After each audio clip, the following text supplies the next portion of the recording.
अभी अभी ये खबर मिल रही है कि रासायनिक खादों पर जो पहले 12% के स्लैब में रखा गया था उसको अब 5% कर दिया गया है। जेटली के साथ, अरुण जेटली के साथ जीएसटी काउंसिल की बैठक जो विज्ञान भवन में हो रही है, वहां से यह खबर आ रही है कि बदला गया है स्लैब। पहले 12% के स्लैब में रखा गया था रासायनिक खाद को, अब 5% के स्लैब में रासायनिक खाद को रखा गया। हमारे साथ कंचन गुप्ता, वरिष्ठ पत्रकार प्रदीप सिंह है। कंचन जी, ये बदलाव जो हुआ है इसको किस तरह से देखा जाए? किसानों के आंदोलन, क्योंकि ये बदलाव हुआ है, 12 से 5 कर दिया गया। नहीं, ये इस पर चर्चा चल रही थी और इस पर दबाव भी थी। जो खाद पर, फर्टिलाइजर्स पर इन्होंने जीएसटी रखा था 12% का, उसको काफ़ी ज़्यादा माना जा रहा था और किसानों का ये डिमांड था कि इसको घटा दिया जाए। और अभी जो अभी सीज़न है बीज बोने की, इस समय अगर इसको ना कम किया जाए और अगर ज़्यादा पैसा, ज़्यादा हायर रेट पर अगर फर्टिलाइज़र खरीदना पड़े, उसके बाद जाकर अगर इसको घटाया जाए तो इससे किसी को फ़ायदा नहीं होगा। तो इसलिए जीएसटी काउंसिल ने अभी इसी समय उसको घटा के 5% कर दिया है। जी, तो मंथन अभी भी हो रहा है। प्रदीप जी, मेरा आपसे सवाल ये, क्योंकि हम अभी सुन रहे थे प्रधानमंत्री नरेंद्र मोदी को, उनकी तरफ से कहा जा रहा है कि देश का भाग्य बदलेगा, गेम चेंजर इसको कहा जा रहा है। ये कितना बड़ा गेम चेंजर है प्रदीप जी?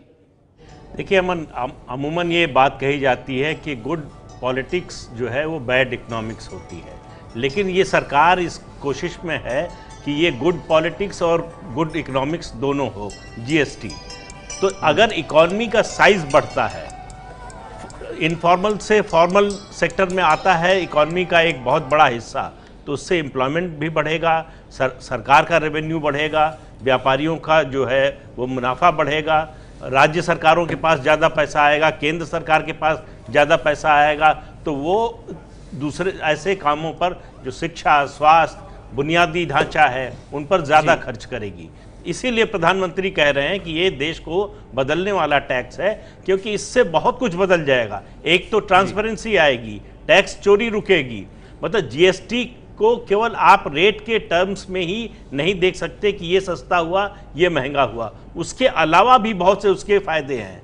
वो ये है, बदलेगी, स्ट्रक्चर बदलेगा, टैक्स स्ट्रक्चर बदलेगा, सरल होगा, सुगम होगा, और साथ ही जो फायदे आप गिना रहे थे प्रदीप जी। लेकिन एक और सवाल सबके जहन में है कि रेस्टोरेंट में खाना सस्ता होगा या महंगा? इसको भी 3 अलग अलग कैटेगरीज में बांटा गया, समझेंगे, लेकिन पहले सवाल सुनिए आप। मेरा नाम जतिन कुमार है। मेरा सवाल ये है कि हम हर संडे रेस्टोरेंट में खाना खाने जाते हैं, क्या बाहर खाना खाना महंगा पड़ेगा अब? सुनील जी, ये तो जवाब हम दिया है कि 3 अलग अलग कैटेगरीज में बांटा गया है। क्या क्या कैटेगरीज हैं और रेस्टोरेंट में खाना क्या महंगा होगा, सस्ता, या बता दीजिए। जहाँ तक जीएसटी के सवाल है रेस्टोरेंट के ऊपर, एक उन्होंने सरकार ने एक और स्कीम दी रखी है जो है कंपोजिट स्कीम। अगर रेस्टोरेंट का टोटल टर्नओवर 75 लाख है तो वो केवल 5% टैक्स देके जो जीएसटी से बच सकते हैं। उन्हें केवल 5% जीएसटी देनी पड़ेगी और कुछ इनपुट क्रेडिट नहीं लेंगे।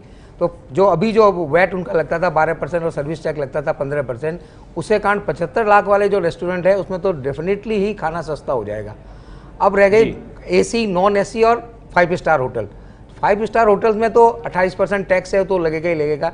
लेकिन अभी जैसे हमारे साथी ने कहा था कि हम केवल रेट टू रेट बेसिस पे कंपेयर नहीं करें, हमें जीएसटी के पीछे इसका क्या उद्देश्य है ये भी देखें। जीएसटी पूरा का पूरा क्रेडिट मैकेनिज्म पर है, तो क्रेडिट मैकेनिज्म होने के कारण हमारी कॉस्ट ऑफ प्रोडक्शन, चाहे वो रेस्टोरेंट हो चाहे और भी हो, वो सस्ते हो जाएंगे। तो लेकिन लोग इसी नजर से देख रहे हैं कि उनकी जेब से कितना पैसा निकलेगा। मतलब ये साफ है कि अब जीएसटी आज रात 12 बजे के बाद अगर आप लग्जरी 5 स्टार होटल्स में खाना खाने जाते हैं तो फिर 28% टैक्स आप